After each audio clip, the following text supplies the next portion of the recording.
Speaker is Marcus Finbom from Sweden, Stockholm, I believe he's in, from Planka.nu, which is focuses on zero fare public transit and comes out of the anarcho-syndicalist youth movement in Sweden.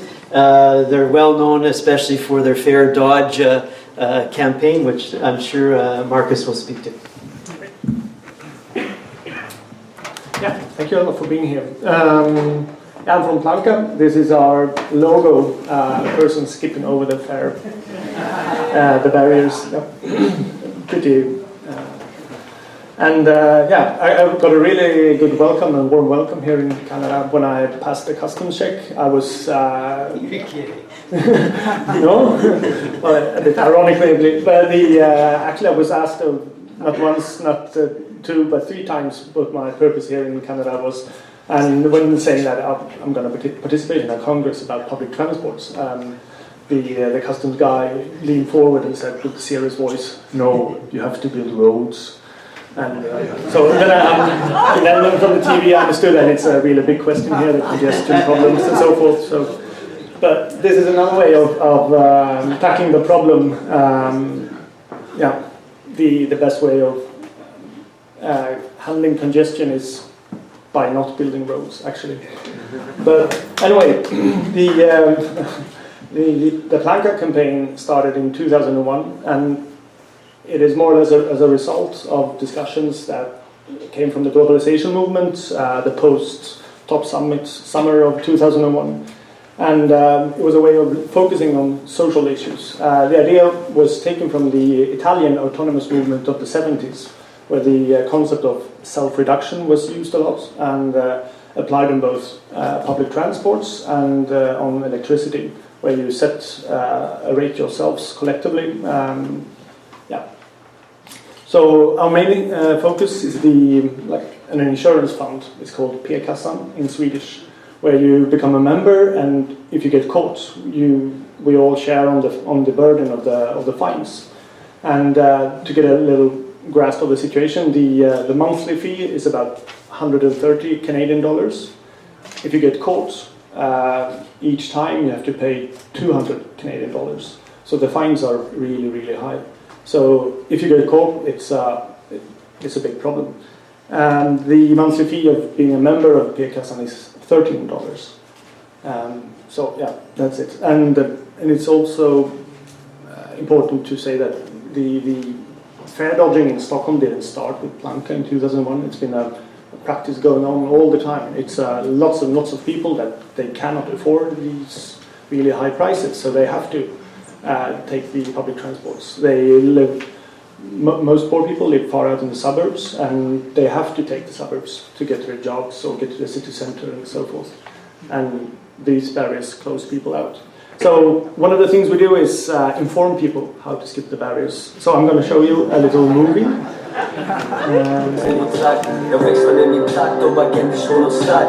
Vi följde runt på heltid och formas av kvartersliv. De äldre i kvarteret, de gör bara och 24 bil. Det är också det jag jagar, men det känns fel att klaga. De kör krigar dag och natt för att mätta flera magar. Jag passerar bara utan att man märker av dem. Slätta vägar och gå, men bror jag vägrar ta dem. Rummet är i vägen. Jag hoppar över spärren för att visa.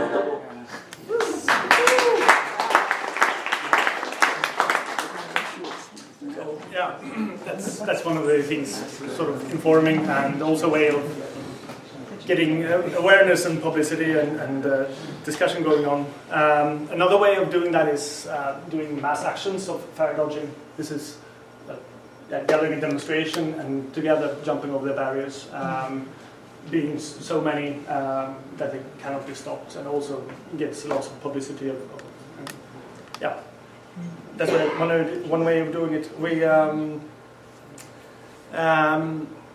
There are also two other aspects of the p-kassan, this insurance fund that we use.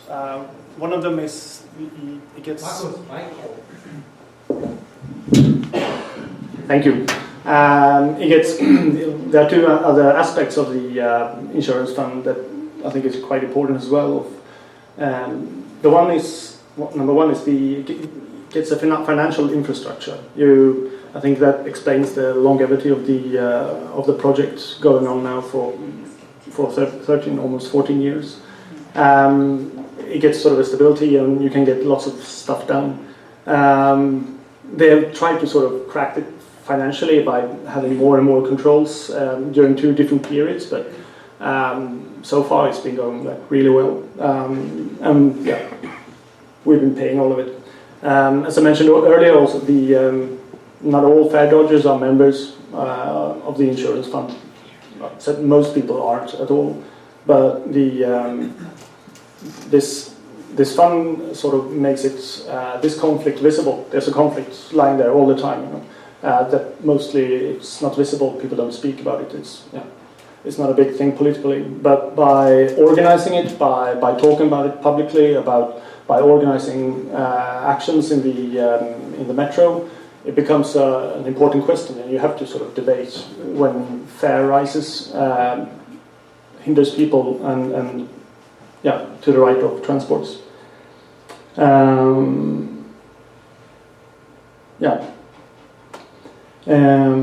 But besides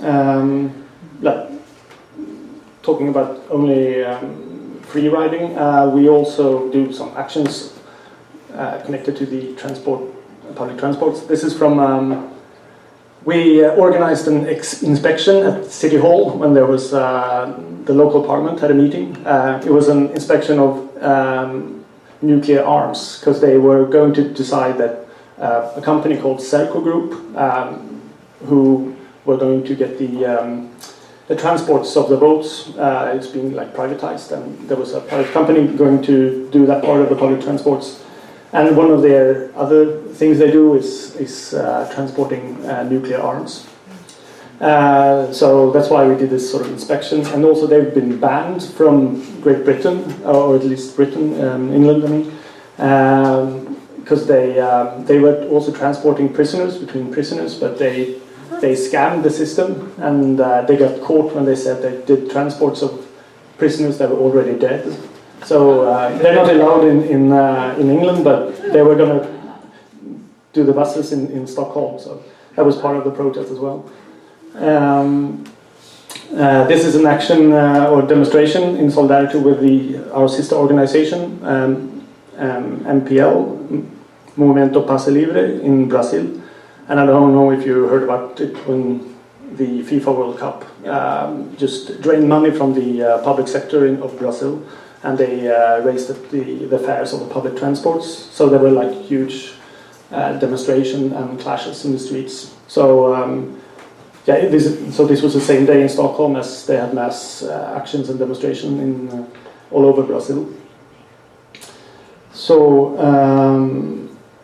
other noticeable things is, for example, we try to we get involved in the local debate. When there was the recent fare rise of 100 Swedish crowns, that's 13 Canadian dollars, there was a local politician saying that it's nothing, people shouldn't sort of whine about it. It's about the equivalent of 3 bags of potato chips. So we went out and handed out 3 bags of potato chips and promoting free public transports at the same time, and also at the same time criticizing the sort of lack of connection with reality from the politician, and because it's more like 5 or 6 bags of potato chips.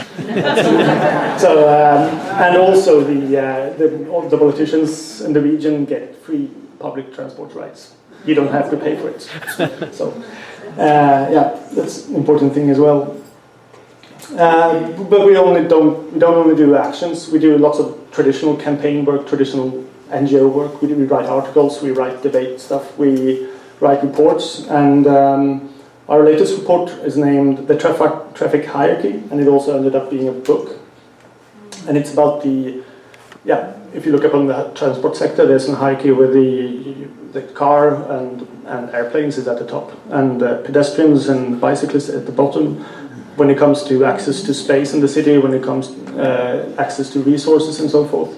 And we also connect these issues with the issues of class, racism, and gender. And just, this book sort of became a big discussion and a big that sort of had a big impact on the general discussion of Sweden, and it ended up being getting a grant or financial support from one of the state's cultural funds. So it was spread to all the libraries in all of Sweden since they found it sort of important. That was a fun thing, and that made politicians really, really angry. We were called some different bad names, but we ended up in radio and discussing it. That was a fun thing as well.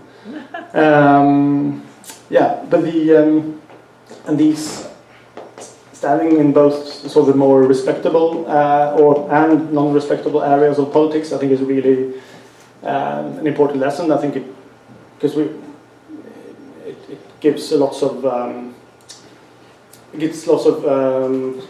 the word in English? Sorry. Never mind. It gets lots of publicity and that kind of stuff, and the question cannot be ignored just as easily.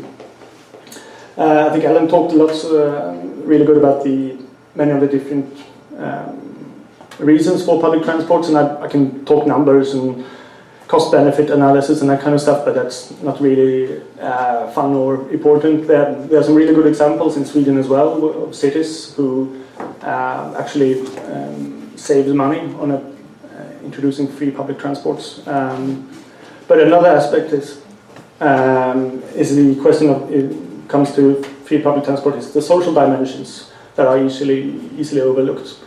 Recently at the city of Söderhamn, a small municipality, made a survey and asked all the youths, and they said that free public transport gave them more independence and more freedom.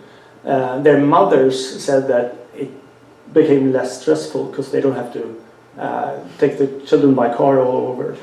In Gothenburg, the elderly senior citizens has a free public transport during non-rush hours, and they became more active, more social. They were less alone at their homes. They became happier, was their own words. And in the city of Hasselt, a really not so expected effect was that sick people lying alone in their at hospitals got lots and lots of more visits when they implemented free public transports.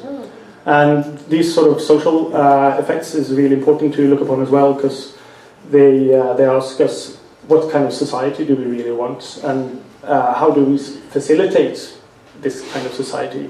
Do we want more visits at people lying in hospitals? Do we want happier senior citizens and more independent youth? So yeah, that's some more aspects of it. And I'm glad to take some more questions later.